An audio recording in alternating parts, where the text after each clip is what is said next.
네, 하나님 말씀입니다. 창세기 14장 8절에서 16절입니다.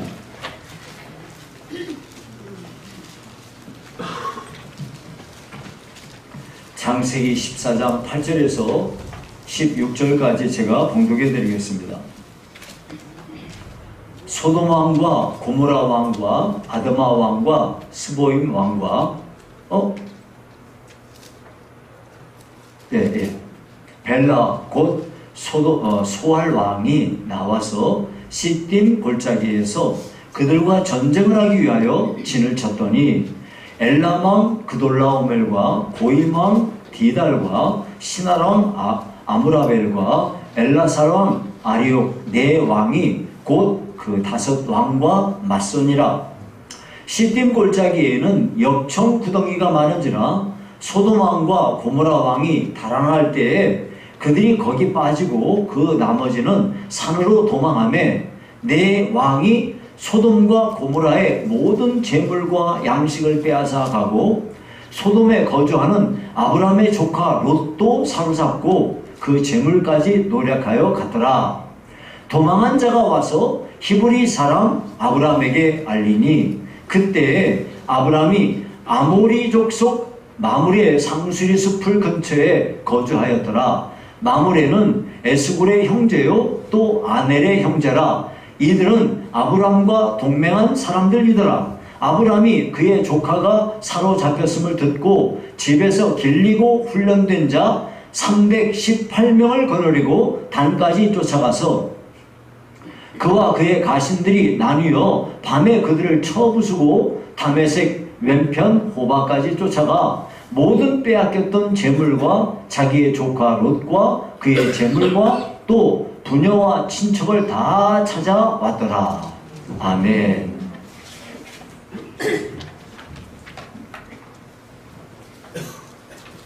네, 오늘은 히브리 사람이라는 제목으로 말씀을 상고하기 원합니다. 여러분, 제가 군대를 다닐 때에는 육군 군복이 국방색이었어요. 제대를 하면 예비군복을 입는데 예비군복이 꼭 이렇게 개구리 무늬 같다고 그래가지고 깨구리복이라고 그랬어요. 근데 이제 최근에는 이 군인들 군복을 다 바꿔버렸더라고요. 이 육군 같은 경우는 또 이렇게 눈에 금방 이게 군복이 어디 있더라도 눈에 금방 띄인다 이래가지고 전부 위장복으로 바꿨어요. 그래가지고 뭐 산속이든지 뭐 도심지든지 뭐 어디 뭐 사막 같은데 어디를 가더라도 이 그 위장복을 입으면 눈에 잘 안 띄입니다. 근데요, 운동복은 달라요. 지금은 어땠는지 잘 모르겠어요. 운동복이 어떤 색깔인지 모르는데 제가 군대 생활할 때 운동복은요 형광색이에요. 그 형광색이기 때문에 이 옷은요 어디를 가든지 눈에 금방 확 띄어요. 뭐 숲속에 들어갔다 눈에 금방 띕니다. 어디를 갖다 놔도 뭐 이 형광색은 눈에 금방 띄어요. 만약에 군인인데 탈영하고 싶다. 그럼 뭐부터 벗어야 돼요? 운동복 벗어야 됩니다. 안 벗고 도망가면 이거 바보 멍청입니다. 이건 바로 걸립니다. 성도가요, 성도란 게 뭐냐면 군인의 그 운동복, 형광색 그 운동복 입은 것처럼 완전히 성도는 이 세상 가운데서 주변 사람들과는 명백히 구별된 그런 구별된 삶을 사는 사람이 성도라 할 수 있습니다. 오늘은 구별된 성도들의 삶에 대해서 말씀을 상고해 보고자 하는데요. 히브리 사람. 여러분, 우리 한민족은, 우리나라는 한민족이죠. 우리나라 사람들은 그래서 배달의 민족이라고 해요. 요즘에는 그래서 배달업체가 우리가 누구입니까? 그러면서 배달의 민족하고 다 하는데 엄청 아주 어필이 됐어요. 요즘에 이제 앞으로는 이제 배달의 민족이라는 말을 쓸 수가 없겠어요. 왜냐하면 사람들이 애들을 안 낳으니까요. 이대로 가다간 우리나라가 없어져 버릴 지경이에요. 둘이 결혼해가지고 하나도 안 낳는데 어떻게 결혼 자체를 안 하려고 하는데 어떻게 우리나라가 존속되겠어요? 딴 방법 없고 임의를 받는 방법밖에 없으니까요. 페달의 민족이라는 말은 더 이상 쓸 수 없을 것 같아요. 자, 그러면 이스라엘 사람들은 어느 민족일까요? 이스라엘 사람들은 히브리 민족입니다. 그러면 히브리라는 말이 무슨 뜻일까요? 여러 학자들의 견해가 여러 가지가 있지만 유력한 그 해석이 뭐냐면은 건너오다라는 단어로 해석을 합니다. 건너오다. 그러니까 히브리 사람 그러면 뭔 사람이냐? 건너온 사람. 예. 이 건너온 사람이라는 게 여기 다른 곳에서 건너왔기 때문에 나그네, 외국인, 거류자 이런 뜻으로 쓰였다 이것입니다. 그래서 히브리 민족의 조상인 아브라함이 갈대아 우르에서 거기서 살다가 이 유프라테스 강을 건너서 가나안 땅에 와서 나그네로 살아가기 때문에 나그네로 살아가면서 거기에서 살고 있는 원주민들과는 완전히 생활 방식이 다르게 구별되게 살아간다. 특별히 이 아브라함은 하나님을 경외하면서 살기 때문에 그의 인품이나 그의 모든 삶의 양식이 그곳에서 살고 있는 원주민들과는 완전히 구별되었다고 해서 붙여진 이름이 히브리 사람이라고 하는 것입니다. 그러니까 강을 건너온 아브라함은 유프라데스 강을 건너기 전에 그의 삶의 양식과 유프라데스 강을 건너서 와가지고 살아가는 삶의 양식이 전혀 다른 거죠. 원래는 아브라함의 아버지는 우상을 숭배하던 사람이거든요. 그런데 하나님께서 아브라함을 강 저편, 즉 유프라데스 강 건너편에서 이렇게 강을 건너서 가나안 땅까지 인도하셨습니다. 그러므로 히브리 사람은 강을 건너기 전에 사람과 강을 건넌 후의 사람은 완전히 서로 다른 거예요. 즉 구별된 사람이다 라는 의미로 히브리 사람이라고 명칭을 붙였던 거죠. 우리들도 예수를 믿기 전에는 세상이라는 나라에서 살았어요. 그 세상 나라의 가치관을 가지고 문화 양식에 따라서 거기에 동화되어 살았습니다. 그런데 예수를 믿고 난 뒤에 세례라는 강을 건너고 난 뒤에는 이제부터 우리의 삶은 다른 사람이 된 겁니다. 그런 의미에서 강을 건너기 전, 즉 예수 믿기 전의 삶과 강을 건너온 후, 즉 예수를 믿은 후에 우리의 삶은 완전히 구별된 삶이 되어야 이것이 정상입니다. 그런 의미에서 영적인 의미로 본다면 우리 예수 믿는 사람은 히브리 사람이라고 할 수 있습니다. 자, 그러면 히브리 사람의 특징이 무엇일까요? 자, 구별된 사람, 예수 믿은 뒤에 변화된 사람의 삶의 특징이 무엇일까요? 이렇게 해석할 수 있겠습니다. 자, 히브리 사람의 특징 첫 번째는 뭐냐면 우상을 버린 사람이라. 아브라함의 아버지가요 데라인데요. 데라는 유프라테스강 저편에 살 때에는 다른 신, 즉 우상을 숭배했습니다.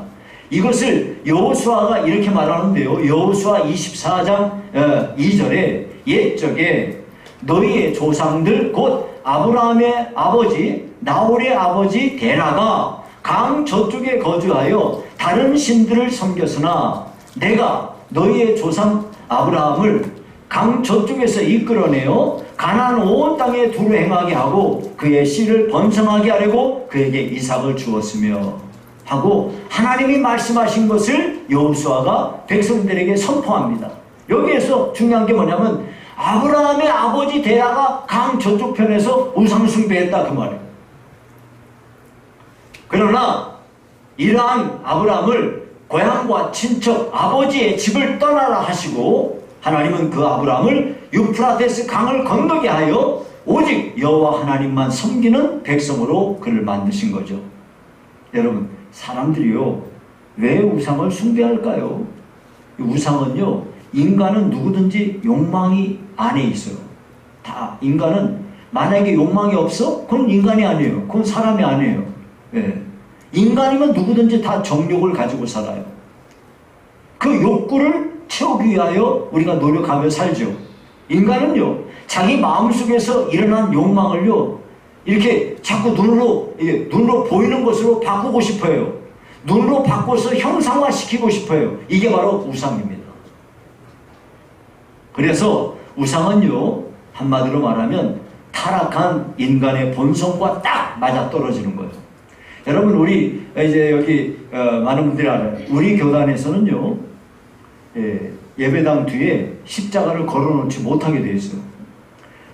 교단에서는 했는데 우리는 할 거야. 그래가지고 붙여놓으면 뭐 어떡하겠어요. 특별히 큰 교회가 붙여놨다 그러면 뭐 할 말이 없어요. 그래서 어쩔 수 없이 그냥 그러나 보다 하고 말 안 하고 있지만 우리 교단 입장에서는 십자가 못 걸게 돼 있어요.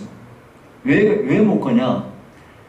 이 십자가를 우리는 우리 마음속에 예수님의 십자가 보혈의 공로는 우리 마음속에 가장 중요한 신앙 고백인데, 눈에 보이는 십자가 해놓고 그 십자가 바라보면서 십자가에서 여러 가지 상상을 하면서 온갖 이 나쁜 짓을 생각을 할 수 있기 때문에 그런 것 자체를 해놓지 않는 거예요.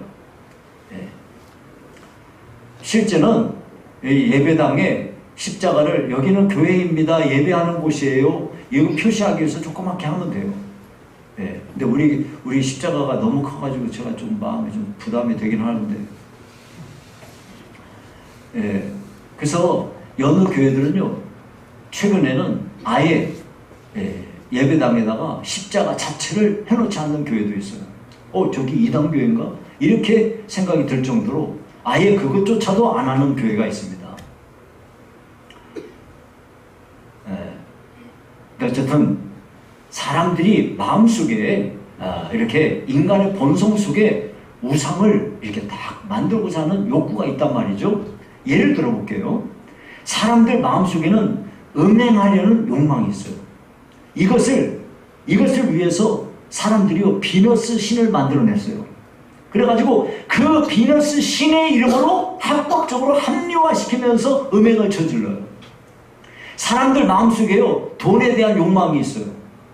이것을 위해서 사람들은 풍요의 신인 바알 신을 만들어 놓는 거예요. 그리고 바알 신 앞에서 합법적으로 자기 자신을 합리화시키면서 그 바알 신의 이름으로 탐욕을 불태우는 거예요. 이 인간들입니다. 우리도 세상에서요, 돈을 우상으로 삼고 자식 우상으로 삼고요, 자기 자신을 우상으로 섬기면서 살던 사람들이에요. 그러나 예수를 믿고 난 뒤에 우리가 이 세례의 강을 건너서, 즉 믿음의 강을 건넌 후에는 하나님 한 분만을 섬기면서 살기로 결단한 사람들이에요. 그래서요, 우리 예수 믿는 사람은요, 미신적인 거, 이런 관행에 대해서는요, 완전히 손을 씻어야 돼요.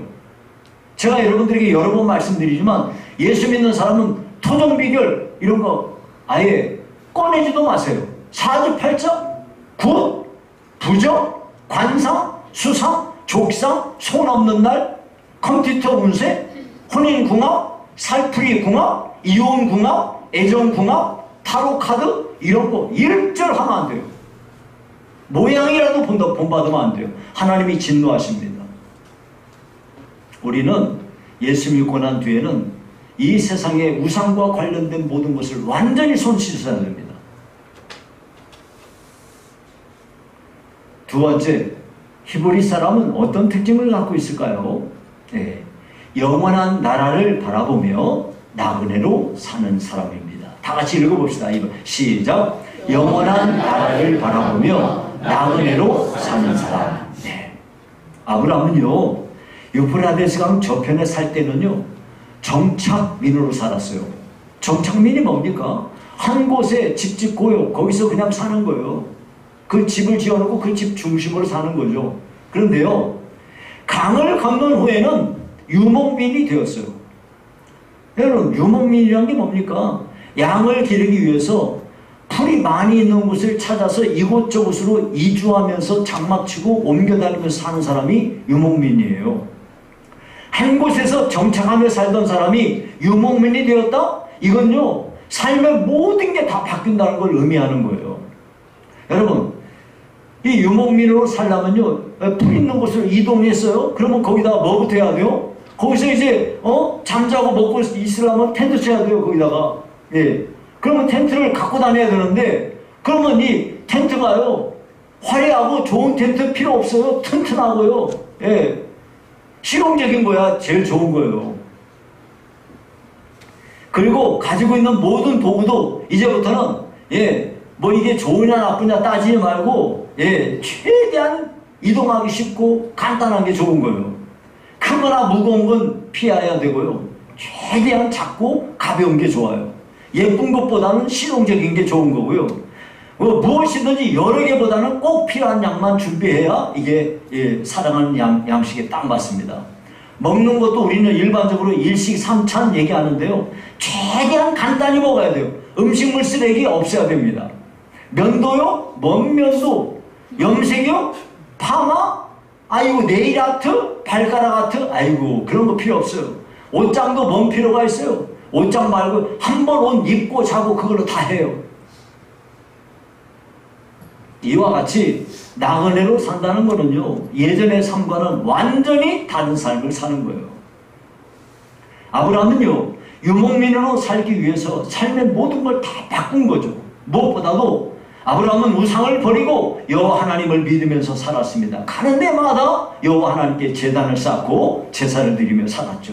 이런 모습을 보면서 그 가나안 그 본토에서 살고 있는 원주민들이 아브라함을 딱 봤을 때, 아, 저 사람은 외국인이야, 나그네야, 이렇게 여기면서 강을 건너온 사람, 즉 히브리 사람이라고 이름을 붙였던 거죠. 그러니까 아브라함은요, 이처럼 히브리 사람으로서 자기의 정체성을 가지고 살았습니다. 가나안 사람들 틈에서 살았지만은 그들에게 동화되지 않았던 거죠. 그래서 아브라함은 자기 아내 사레가 죽었을 때 그 땅 원주민들에게 이렇게 말했어요. 창세기 23장 4절에 나는 당신들 중에 나그네요, 거류하는 자이니 당신들 중에서 내게 매장할 소유지를 주어 내가 나의 죽은 자를 내 앞에서 내어다가 장사하게 하시오. 그랬어요. 이처럼 아브라함은요, 자기 자신을 나그네요, 거류하는 자로 여기며 살았던 것입니다. 여러분, 아브라함이 이처럼 그 땅에서 나그네로 살았던 이유가 뭡니까? 그는요, 늘 하나님이 약속하신 그 약속의 나라를 바라보며 살았기 때문이에요. 이걸 히브리서 11장 8절에서 10절은 이렇게 말합니다. 믿음으로 아브라함은 약속의 땅에 거류하여 동일한 약속을 유업으로 함께 받은 이삭 및 야곱으로 더불어 장막에 거하였으니 이는 그가 하나님이 계획하시고 지으실 터가 있는 성을 받았습니다. 그랬어요. 아브라함은요, 그의 아들 이삭과 그의 아들 야곱, 이 3대의 사람들이 한 장막에서 살았는데 이들은 이렇게 나그네로 살았습니다. 왜? 하나님 나라를 바라보며 살았다 하는 것입니다. 우리도요, 이 땅에 사는 동안 여기는 영원한 나라가 아니고 우리가 영원히 살아갈 나라, 우리의 영원한 본향인 하나님 나라를 바라보며 살아야 되는 것입니다. 그러므로 여러분, 우리는 지금 이곳이 영원한 처소가 아니기 때문에 항상 우리는 이것만 바라보고 여기에 매몰되어 살지 말고 얼굴을 들고 고개를 들어서 저곳을 바라보며 우리가 살아야 됩니다. 하나님의 백성으로 내가 살아야 돼요. 여러분, 우리는 목적이 있어서 이 땅에 살고 있는 거예요. 우리 예수 믿는 사람은, 여러분 어떻게 생각하세요? 하나님이 우리를 구원하시는 게 목적이라면 우리가 예수 믿는 그 순간에 어떻게 해야 돼요?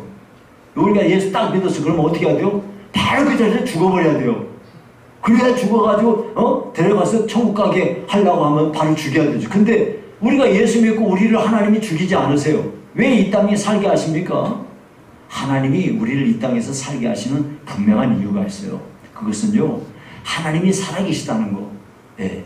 그 하나님이 우리 사람들을 얼마나 많이 사랑하시는가를 다른 사람들에게 알려주기 위해서 우리를 이 땅에 두시는 거예요. 여러분, 우리가 하나님이 보내신 그의 아들 예수님으로 인해서 얼마나 큰 은혜를 받았습니까? 이 우리가 받은 은혜를 다른 사람들에게 알려줘야 돼요. 그래서 성경이 그러지 않습니까? 전해주는 자가 없는데 어떻게 듣겠느냐 그래요. 믿음은 들음에서 난다. 근데 그 들음은 전해줘야지 듣는 거예요. 그래서 우리에게 하나님이 전도에 미련한 것을 통하여 세상 사람들에게 하나님의 사랑을 알려주고 예수 그리스도의 은혜를 알려주고 이렇게 하라고 우리 이 땅에 두시는 것이죠. 여러분, 우리는 이 땅에 살지만은 늘 천국을 바라보며 사는 사람이에요. 그래서 천국이 있다는 확신을 우리가 먼저 가져야 되고, 이 확신을 이 세상 사람들에게 알려주며 살아야 됩니다. 이 세상에서 마치 천년만년 살 것처럼 그렇게 해서는 안 됩니다. 그러므로 우리가 이 세상에 사는 것은 하나님의 한량없는 은혜를 받는 기회인 것이에요. 우리가 다른 사람들에게 하나님이 살아계시다는 것, 하나님이 사랑이 많으신 분이라는 것, 이것을 알려주는 그런 삶을 산다는 건 우리가 얼마나 큰 은총을 받는 것인지 몰라요. 많은 사람들로 하여금 내가 예수 믿어서 다른 사람도 예수 믿고 하나님의 구원의 은총을 받게 하는 놀라운 기회인 것입니다. 여러분, 우리는 이 부분에 있어서는 세월을 허송하지 말고 우리가 어찌든지 히브리인으로서, 히브리 사람으로서 선한 영향력을 끼치며 구별된 성도로 삶으로써 복음을 열심히 전하는 우리가 되어야 되겠습니다. 자, 이제 제가 두 가지를 말씀드렸어요. 그리고 이제 세 번째인데요. 돈에서 자유한 사람. 히브리 사람의 특징이 뭡니까? 히브리 사람은요, 돈에서부터 자유한 사람이에요. 오늘 우리가 이 사회에서 참 사회에서 이게 점점 우리 사회가 이렇게 경제적으로 어려움을 당하다 보니까 그 어느 때 못지않게 도박이 기승을 부려요. 이 복권이 뭐 종류가 다양하더만요. 근데 이거는 우리나라만 그런 게 아니고 저기 예전에 제가 시리아에 있을 때 보니까 뭐 다른 거 할 것도 없고 뭐 가게를 차릴 수도 없고 무슨 뭘 하려면 민첩이 있어야 되는데 그런 거 없으니까 복권 몇 장 여기다가 판에다가 하고 복권 들고 있는 사람들이 그렇게 많아. 매주 우리나라에서 로또 복권 사가지고 당첨자 발표하는 날만 기다리며 사는 사람들이 있어. 옛날에는요, 경마장에서 도박 벌어진다고 했거든요. 지금 어떻습니까? 모든 스포츠 경기에는요, 전부 도박장으로 변했어요.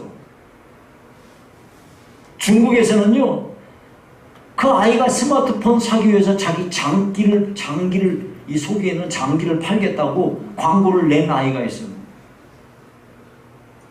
보험금 타먹기 위해서 자기 자식을 죽음으로 내모는 그런 사람들의 이야기도 종종 들립니다. 왜 이런 일이 벌어집니까? 돈에 대한 욕망 때문에 사람들이 돈의 노예가 되어버려서 이런 일이 벌어지는 거 아니겠습니까? 그러나 강을 걷는 사람, 즉 영적인 히브리 사람으로 이렇게 살아간다는 것은 소유에 집착하는 가치관을 버린 사람들을 말하는 것이에요. 앞서간 믿음의 사람들은 소유로부터 자유를 누린 사람들이에요. 바울 사도가 이렇게 고백합니다. 빌립보서 4장 12절 13절에 나는 비천에 처할 줄도 알고 풍부에 처할 줄도 알아. 모든 일 곧 배부름과 배고픔과 풍부와 궁핍에도 처할 줄 아는 일체의 비결을 배웠노라. 내게 능력 주시는 자 안에서 내가 모든 것을 할 수 있느냐. 여러분, 이 말씀을 잘 보세요.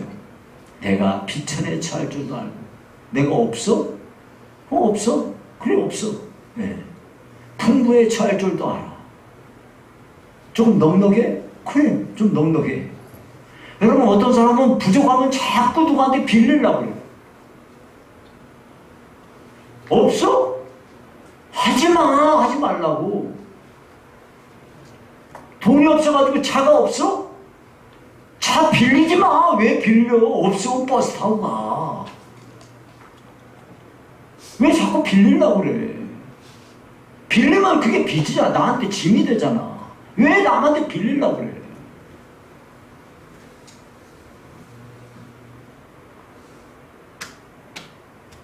내가 평상시에 사과 먹고 살았는데 사과 요즘에 비싸? 사과 먹지 마. 안 먹으면 될 거 아니야. 사과 대신 딴 거 먹어. 그게 비천에 처할 때 내가 비천에 처할 줄도 알고 하는 말이에요.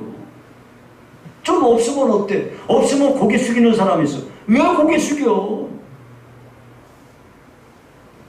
없어도 당당해야지. 자, 여러분 저 좀 봅시다. 예수 믿는 사람 땅 쳐다보고 살지 맙시다. 제가 제일 싫은 게 예수 믿는 사람들이 땅 쳐다보고 사는 사람이에요.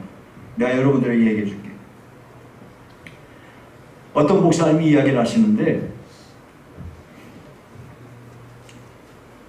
그 차를 딱 치면은 한 분이 그러신데 자기가 가진 교회를 딱 이렇게 한대. 그리고 고개 딱 숙이고 차 앞으로 막 한대. 여러분 차가 이렇게 서 있을 때 여러분이 꼭 기억하셔요. 여러분 절대 그런 거 하면 안 돼.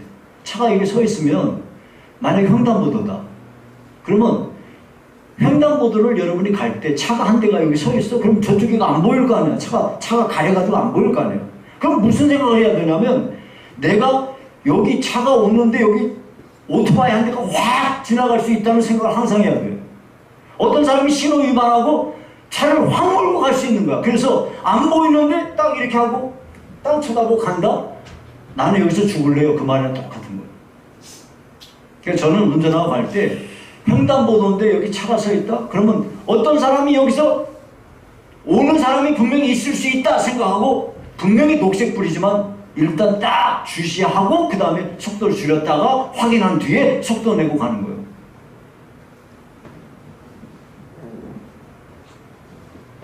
이거 하지마. 저 봐봐요. 딴 데 보지 말고 하지 마요. 하지 마시라고. 어떻게 하세요? 제발 고개 들고 사세요. 앞을 보시라. 어깨 펴시고. 예수 믿는 사람이 왜 이러고 다니냐고.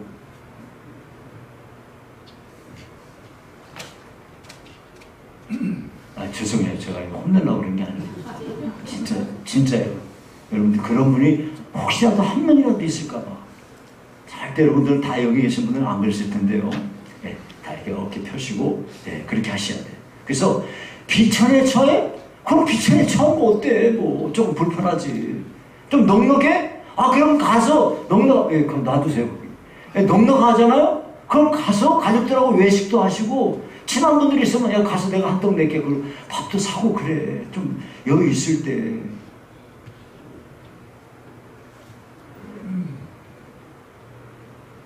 그럼 이게 바로 풍부에 처할 줄도 알아. 좀 돈 있다고 막 거들먹거리고 그러지도 않고 없다고 위축되지도 않고 있다고 거들먹거리지도 않고 그렇게 살아가는 것이 이게 바로 그런 사람이 부유한 사람이에요. 어떤 분이 그럽디다 저보고 목사님은 항상 돈이 많으셔요.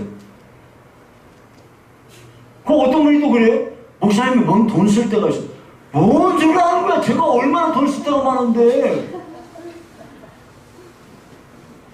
이번 한 주간만 해도 내가 쓴 돈이 얼마나 많은데. 저기 친구 목사님, 시골에 있는 친구 목사님 만나가지고 그냥 만날 수 있어? 제가 20만 원 챙겨서 주고 밥 사 먹이고 커피 사 먹이고 돈이 얼마나 많이 들었겠어. 목사가 돈 엄청 많이 써요. 여러분 그런 말 하지 마요. 근데 어떤 분이 그래요. 목사님이 항상 돈이 많으신 것 같아. 얼마나 내가 그 얘기를 듣고 기분이 좋은데. 그래. 근데 실제로는 딱 통장에 보면 다음 달에 이거 카드가 다 변제가 될까? 이렇게 살아요. 저는 철두철미하게 없어? 오케이. 있어? 오케이. 이렇게 사셔야 됩니다. 그래서 우리 예수 믿는 사람은 돈에 대해서 잘 아셔야 돼요. 돈에 끌려다니지 말고.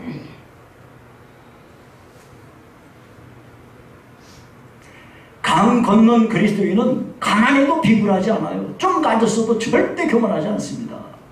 여러분, 존재와 소유는 동일한 게 아니에요.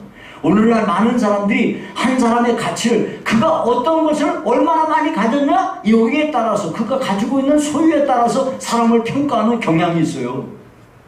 예를 들어봐요. 어떤 사람은 학벌이 어떻다. 저 사람 서울대 나왔어. 서울대 나와서 어쨌다고. 아파트 저 사람 60평짜리. 그래서 어쩌다고? 아, 저 사람 벤틀리 타서 어쩌다고?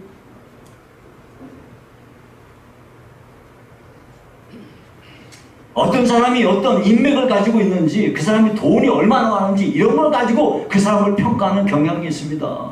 근데 여러분, 우리 그리스도인은요, 사람이 가진 소유에 따라서 그 사람을 평가하는 게 아니에요. 우리는 그런 가치관을 다 버린 사람들입니다.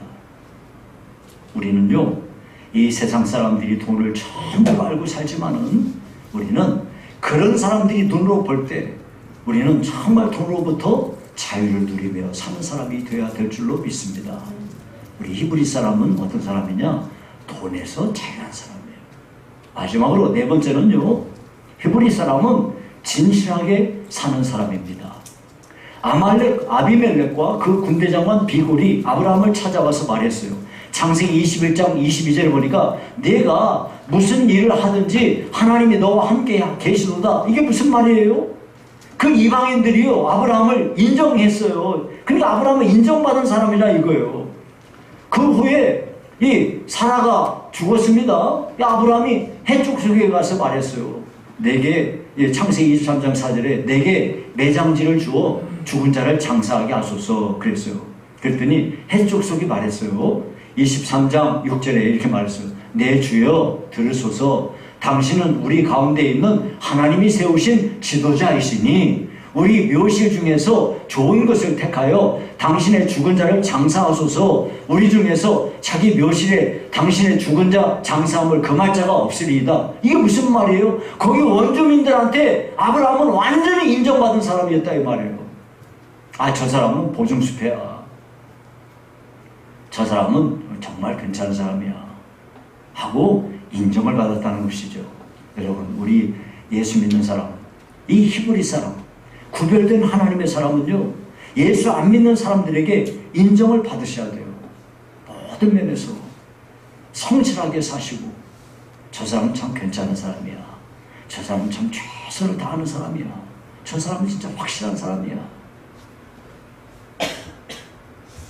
그 어느 때보다도 최근에 이 그리스도인에 대한 신뢰가 떨어진 이때 아니겠습니까? 이러한 때에 우리는 진실하기 위해서, 정직하기 위해서 정말 눈물겨운 싸움이 우리 자신에게 필요한 것 같습니다. 우리가 하나님의 은혜로 죄의 용서받고 구원을 받았다고 한다면 이제부터 하나님 말씀대로 내가 최선을 다해서 진실하게 살겠습니다 하고 우리가 하나님의 도우심을 구하는 우리가 되어야 될 줄로 믿습니다. 구원을 받았다고 하면서 여전히 내가 구원받기 전에 가지고 있던 이 거짓을 잊지 않고 입만 열었다면 거짓말하고 이런 사람이 되지 말아야 되지 않습니까? 우리 하나님 앞에 구별된 사람, 즉 히브리 사람은 진실하게 사는 사람이다 이것입니다. 자, 그러면 제가 네 가지를 말씀드렸는데요. 첫째는 히브리 사람의 특징은 우상 숭배를 버린 사람이에요. 두 번째는 영원한 나라를 바라보면서 나그네로 사는 사람들이에요. 세 번째는 돈으로부터 자유한 사람. 네 번째는 진실하게 사는 사람이다 고 말씀드렸습니다. 그러면 히브리 사람으로 우리가 살아야 되겠는데 어떻게 하면 살 수 있겠습니까? 그것은 아브라함은요, 하나님께 부르심을 받았을 때 어디로 가야 되는지 알지도 못하면서 순종했어요. 이처럼 그는 하나님을 믿었기 때문에 그렇게 순종이 나왔는데 이 믿음이 순종을 이렇게 따라오게 한 것이죠. 그런데요, 언제든지요, 이 하나님을 우리가 믿고 사는 데는 용기가 필요해요. 더 크고 좋은 것을 얻기 위해서는요, 조금 덜 중요한 것을 버릴 수 있는 용기가 있어야 되거든요. 우리 예수 믿는 사람은 때로는요, 이게 참 어려운 건 사실 사람들마다 성격의 차이가 있고 그 사람이 가지고 있던 여태까지의 삶의 양식이 있어요. 하지만 정말 우리 예수 믿는 사람은 이런 게 있어야 돼요. 정말 이거 아니다 싶으면 여기서 딱 잘라버릴 수 있는 결단이 있어야 돼요. 근데 어떤 분은 이걸 정말 못해. 이거 못해. 더 더 좋은 것 얻기 위해서는요, 덜 소중한 것 과감하게 버릴 수 있는 용기가 있어야 되겠습니다. 결국 믿음은요, 믿음이라는 게 뭐냐면 내가 선택하는 거예요. 선택한 것에 대한 결단을 해야 되는 거예요. 여러분, 우리가 하루에도 얼마나 많은 선택을 합니까? 어떻게 선택 안 하고 삽니까? 여러분이 차 타고 갈 때에도 이쪽으로 왼쪽으로 갈지 오른쪽으로 갈지 선택하셔야 돼요. 선택 안 하고 난 살겠다? 아이고, 그건 안 돼요. 반드시 선택하셔야 됩니다. 그리고 선택한 것에 대해서는 뒤도 돌아오지 말고 거기에 결단하고 그 길로 가셔야 돼요. 그래서 여호수아는요, 그가 유언할 때 이스라엘 백성들에게 결단을 촉구하는 거예요. 여호수아 24장 15절에 보니까 이렇게 말해요. 너희가 여호와를 섬기든지 우상을 섬기든지 선택하라. 오직 나와 내 집은 여호와를 섬기겠노라. 예. 우리가 예수를 믿어서 이 믿음의 강을 걷는다는 말은 하나님의 말씀에 내 인생을 거는 걸 말해요. 하나님이 말씀하신 그 말씀, 이 말씀에 대하여 내가 딱 믿고 내 인생을 하나님께 내 인생 전부를 걸어버리는 모험을 하는 것이 이 믿음의 길을 가는 거예요. 어물쩍 한쪽 발은 이쪽에 한쪽 발은 이렇게, 이거는 안 돼요. 믿음의 사람은 하나님의 말씀에 자기의 전 생애를 걸고 하나님께 내 인생을 맡겨버리는 거예요.